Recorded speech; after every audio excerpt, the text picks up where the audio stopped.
запрещают россиянам покупать недвижимость в Абхазии. Тогда они должны тоже все продать, что они купили после получения российского гражданства, и отказаться от российского гражданства. Если россиянам запрещено покупать, а они же россияне, вот эти вот с двойным гражданством. А как быть с моей пенсией? У меня 20 лет трудового стажа в Абхазии. А вы знаете, что когда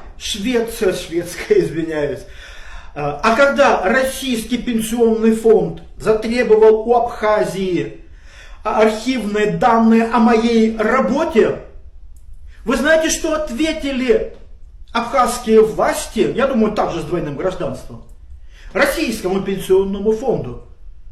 Они ответили: у нас нет данных, что он работал когда-либо в Абхазии.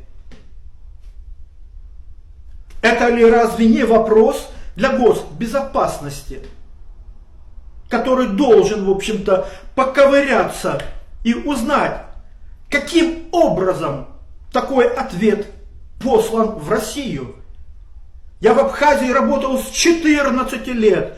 После 7 класса я еще работал бетонщиком в 17-м партсъезде в стройгруппе. Продолжил после 8 класса, потом учеба, потом служба. У меня ни одного дня прогула нету.